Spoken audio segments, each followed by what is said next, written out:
To you, Madam President, and to the State of Qatar for hosting this historic summit, a moment to renew our shared promise 30 years after Copenhagen to place people at the heart of development. We associate ourselves fully with the statement delivered by the delegation of Iraq on behalf of the Group of 77 and China.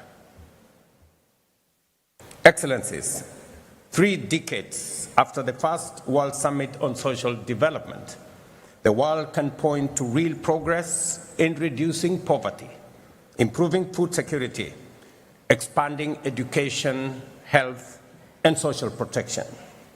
Yet, persistent and widening inequality within and among nations continue to erode these gains. Global systems of trade, finance, and technology remain unequal and exclusionary. Poverty, unemployment, and social exclusion have been and remain the defining challenges of our time. Confronting them is not charity, it is justice for humanity. Across many sub-Saharan and sub-regions in Africa and Western Asia, hunger is rising, growth is slowing down, and vulnerability is deepening. Health and education systems are under strain, and energy deficits hold back opportunity. Beyond income, inclusion depends on access to essential services that empower individuals and protect dignity. Universal access to affordable and quality health care is not a luxury. It is a right for every human being. Housing insecurity, manifesting through homelessness, overcrowding, and substandard shelter, continue to breed inequality. As housing costs outpace wages, affordable housing must become a cornerstone of social development. Informal and precarious employment remains yet another of the gravest obstacles to stability and growth, particularly in low and middle income countries where millions live close to the poverty line. Ladies and gentlemen, the digital divide is emerging as one of the greatest barriers of our time. Access to affordable connectivity, access to devices, and digital skills must become universal. Education must include every learner, empower every teacher, and reach every community, including persons with disability.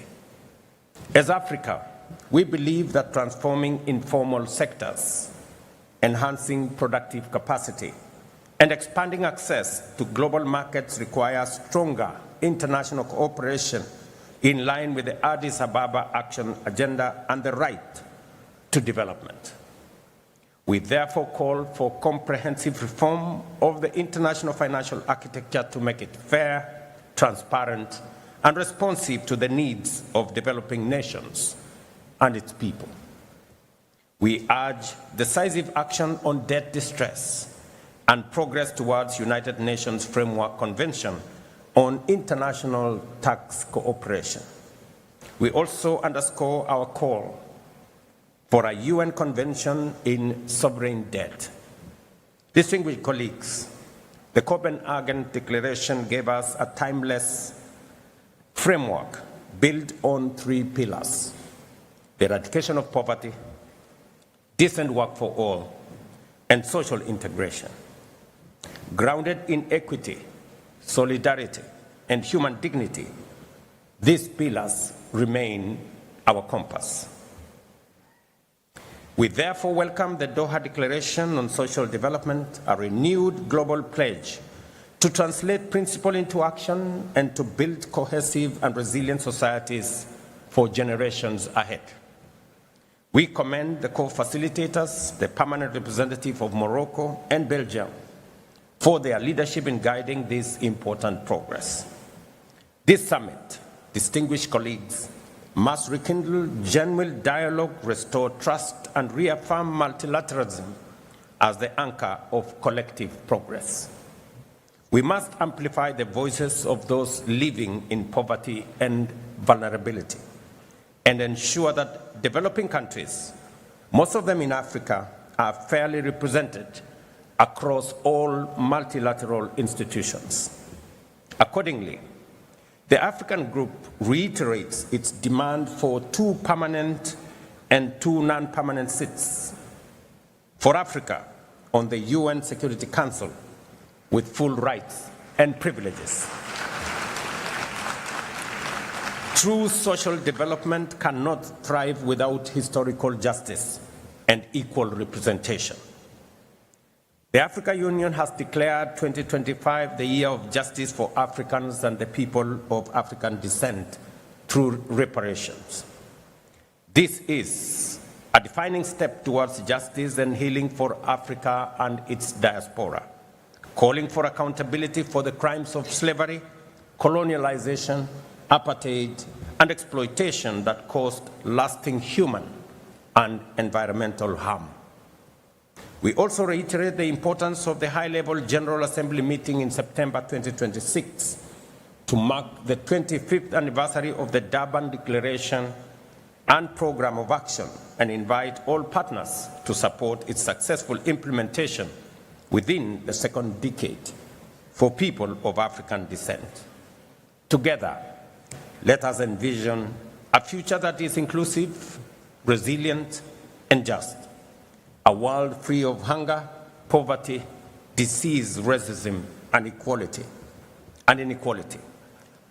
A world where prosperity is shared, the digital divide is bridged, and trust in multilateralism is renewed. I thank you. Allow me, Madam President, having just addressed this assembly on behalf of the African Group, I now have the honor, with your kind indulgence, to deliver Kenya's national statement. In the years since Copenhagen, the world has made tremendous advances in science, technology, and innovation, transforming lives and transforming economies. Yet amid this progress, poverty, inequality, unemployment, and social exclusion persist, and in far too many places they have deepened.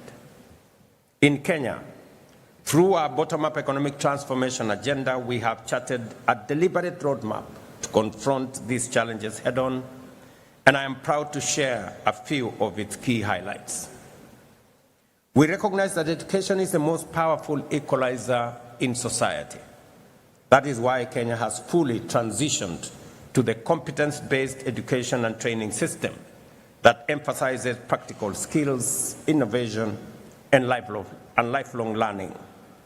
Equally, to make higher education equitable, we introduced a student-centered funding model that guarantees access to quality education for every learner, regardless of their social or economic background.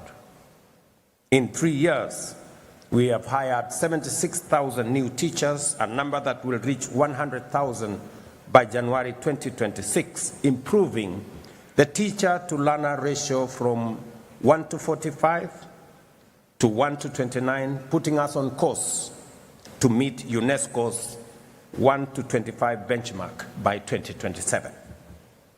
We have also rapidly expanded technical and vocational training institutions across the country, ensuring that learners gain market-ready skills aligned with the needs of industry and entrepreneurship. Beyond education, we're empowering citizens economically through initiatives like the Financial Inclusion Fund, popularly known as the Hustler Fund. To date, the fund has disbursed Kenya shillings 80 billion, an equivalent of US dollars 615 million, to 26 million Kenyans. It now accounts for more than 9.5 million repeat borrowers, including 5 million individuals who have successfully restored their creditworthiness through consistent repayment, enabling them not only to re-enter the formal credit market, but also access higher borrowing limits and better financial terms. At the same time, together with partners, we are launching programs such as the National Youth Opportunity Towards Advancement Project, Over the next 5 years, it will reach 1 million young Kenyans, training them in skills that are on demand, financing startups, and enabling access to government procurement opportunities. We are equally committed to protecting the most vulnerable members of our society, including the elderly, orphans, widows, and persons living with disability. Through our National Safety Net program, commonly known as Inua Jamii, what began as a modest monthly support to 500 households has now expanded to reach more than 1.7 million families across the country. Madam President, Excellencies, through the Affordable Housing Program, we are delivering much-needed shelter while at the same time creating jobs and fostering inclusion. Today, over 230,000 housing units are under construction nationwide, employing more than 340,000 Kenyans and expanding opportunities for local artisans and small businesses.